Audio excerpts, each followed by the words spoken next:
Hey everyone, I've been living in this house for a while now and I've been putting off building the laundry room shelves you see behind me for a long time. Originally, this room had a long shelf that spanned across the back wall, but I had to remove that so that we could stack the laundry machines over here. So why stack the laundry machines? Well, this ended up being the most convenient place to put the cat spaceship, also known as a litter box. Anyway, let me show you how I made all this and hopefully you can pick up some tips and learn from my mistakes as well.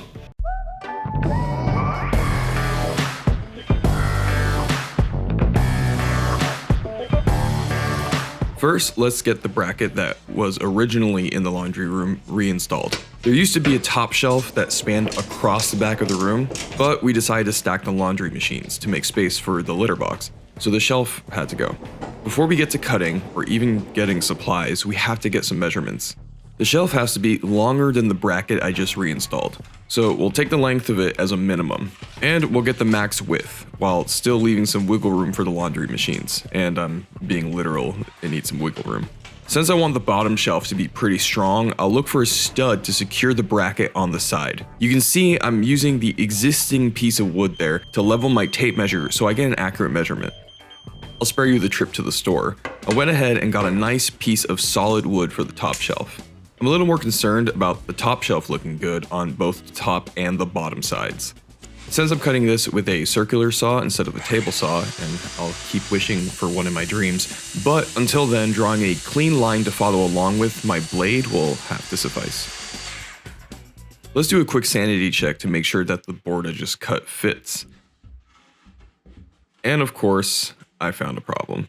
I'm convinced that my cut was absolutely perfect and that the walls of my house just aren't exactly at 90 degrees. Regardless, I have to fix this. First, I thought maybe the corner was hitting the wall and not allowing both sides to sit flush against the wall. And after some quick filing, I discovered that wasn't the problem. So next I tried a hand planer, but the blade was terrible and I don't think I've ever even sharpened it. And it just made everything worse. So I decided to cut out a narrow right triangle by marking out how big the gap was on one side of the board, then drawing a straight line to the corner on the other side and cutting along the hypotenuse of that right triangle. Although it wasn't the straightest cut, the gap wasn't as bad, so good enough. Okay, now let's start cutting the bottom shelf. Here I just use a piece of plywood. One, plywood is strong, and two, it's way easier to find big pieces of plywood than hardwood at Home Depot. Trust me, I looked for a long time. After making my cuts, I was extremely disappointed with the results. Turns out, when cutting plywood, using a fine blade with more teeth just isn't enough to make a clean cut. But thanks to the internet, love you Reddit, I found a couple of tips to improve the results when cutting plywood. First, I'm going to cover where I'm cutting with masking tape on both sides. Then I'll score the display side of my shelf with a utility knife. In the end, I don't know which tip was more effective, but the combined result is so much better. Okay, my bottom shelf is cut, but the edge still looks ugly since I'm using plywood. Luckily, only one edge will be visible, so it's not that much work to fix. I'll use a veneer wood strip to cover up the one visible edge and make the shelf look like a solid piece of wood. This is a real strip of wood with glue on the back. Now, you may see stickers at the store that look like wood, but they look terrible, and then you have to match the paint perfectly. It's just more work. So using the real wood veneer looks way better in the end. As I said, the glue is already on this strip, so all I need to do is heat it up and apply pressure. An iron has always worked really well for me. It gets hot and I can apply pressure evenly to the surface to get it to stick. I don't actually know if the water is necessary, but I like to think the steam helps the veneer straighten out and prevent it from curling, but I could also be full of it. After letting it cool down, it's time to trim the edges. I use a flush trimming bit to trim the veneer down to the thickness of the plywood. Save yourself the time and don't try lining up one side of the veneer with the edge perfectly. Just center the veneer and trim both sides off later. With some final sanding, this part looks good. So next, let's make the guardrails. Basically, I want some rails on the end of the shelf to prevent things from falling off and behind the laundry machines forever. There's probably an official name for this piece, but I don't know it. So if you do know what this guardrail thing is called, let me know in the comments so that I can actually call it the correct thing in the future. Prepare yourselves to see a lot more sanding because we're moving on to paint. Well, stain and paint, you'll see. Here I'm using a 400 grit paper. You don't need to go any finer than that really. Next, we'll put on the pre-stain. Pre-stain prevents blotching when applying stain to your wood. Although it's not necessary, I'm all for anything that helps cover up my lack of skill. All you need is a rag to apply it. Make sure to apply the pre-stain to the edges too. I find that the sides get the messiest and thus the most blotches when you're applying stain. Now I can add the first layer of stain. I went pretty dark so the shelf matches my cupboards. The first layer didn't end up looking dark though, so I got worried. But when I applied the second coat, it was so dark it actually caught me off guard, and I had to do a double take to make sure I had the right paint can. Turns out I did, so I kept going. After applying an even coat, I wiped off any of the excess stain that was left over. By the way, always stain and or paint with the grain of the wood, not against it. Doing so will help cover up your brush marks. While the stain sets, let's go get the brackets installed. I thought it was a good idea to use a tape measure to get the height. It was not. After I learned from my mistakes, I measured and marked what I felt like was a good height for the bottom shelf. Next, I put the bracket temporarily in place so I could punch some markings into the wall with a screw. I prefer this over just using a pencil because the small divot holds the drill bit in place so it doesn't skip across the surface when you first drill in. What I didn't show here is that I made sure a stud was behind this wall where I'm going to attach this bracket.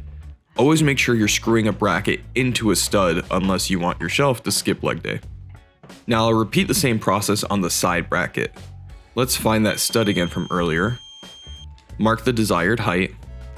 Drill the holes into the stud and screw the bracket in place. For the back corner, I decided to go with a little wood block. This block should purely be under shear force and not any tension force. So here I used a finishing nail, which should be enough to handle the shear force this shelf will experience under load. Something really important, you may notice I keep drilling before using screws or even nails. This helps prevent the wood from splitting and will make your life so much easier when it comes to actually putting the screws or the nails in. The wood is dry. So now let's cut a notch in the bottom shelf to make a space for the hot and cold water lines to run under the shelf and leave space for the electrical outlet back there so that the shelf can be flush with the wall. In order to cut nice clean straight lines for the notch, I'm clamping my metal ruler and square to the board and using them as guides. It's a little jank, but it worked. To help my bottom shelf resist scratches from the baskets sliding across it, I'm going to use this polystain. It's a mixture of stain and polyurethane. First step, as always, is sanding, followed by cleaning, then painting, and repeat. In hindsight, I regret using the polystain because I think it just looks terrible. But I don't regret using this polyurethane. This is just like a clear coat on your car. It's a see-through layer that protects the coats underneath. Next time, I'll probably apply 1 or 2 more layers of stain and then 3 or 4 layers of this polyurethane. However, since I used the polystain, I only put on 2 coats of polyurethane. With the painting done, it's time to start the final assembly.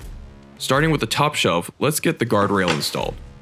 First, I clamped the rail against the shelf. Then I drilled holes from the bottom where my finishing nails will go in from. I made sure to get nails that were pretty long so that the guardrails could take some hits without bending or falling off. Now, let's go see how that looks. Alright, that looks pretty good, so let's secure that in place. Starting with the bracket, let's first drill holes as always to make sure I don't split the wood after all that work. Then of course, screw it in place. For the side on the wall, I'll be using finishing nails that go into that wood ledge that at the beginning of the video I was using to level my tape measure with. It's left over from the original shelf. And while hammering, I kept scuffing the wall, so I used a sock to help prevent scratching the wall with the hammer. It worked out pretty nice. Now let's repeat the same process with the bottom shelf. Drill the holes, nail the guardrail in place. And last, let's see how that looks before we secure it in place. That's looking pretty good too, so let's finish this project up. Screwing in the bottom shelf turned out to be way more annoying than the top one, but on a happy note, my hoarding finally paid off. I found an L bracket left over from some IKEA furniture and used it here to secure the block in the back corner to the bottom shelf. Well, my cats won't enjoy the view from the bottom, but from the top things look much better. You may be able to see the difference. Using purely stain on the top shelf ended up looking so much better. But oh well, I'll remember for next time. Now that it's all over, what are some things that I learned? Let's start with taking care of brushes. I did not properly clean my brushes after using them, so they started to become really stiff, especially after applying the polystane. And it made it hard to apply a nice even coat each time. So definitely rinse off your brushes between layers, or even apply some acetone to get the paint off of them.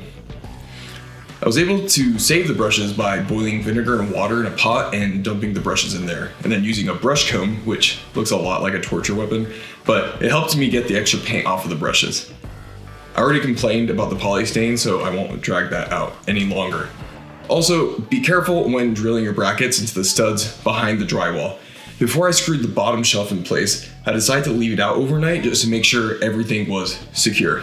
Surprise, it was not. In the middle of the night, there was a loud crash, and it was because the bracket in the back fell out of the wall. I figured out that the stud in the back wall had the edge facing the drywall and not the wider face of the 2x4 or whatever wood beams they use back there. So I got some longer screws and really tugged on them to make sure the screw bit into the wood this time. And as you can see, everything's still holding, so it worked out. All right, thanks for watching, and it's time for me to get to the next video. So, until next time.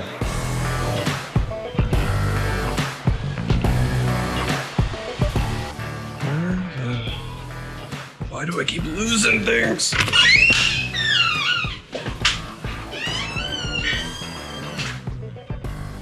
Jesus.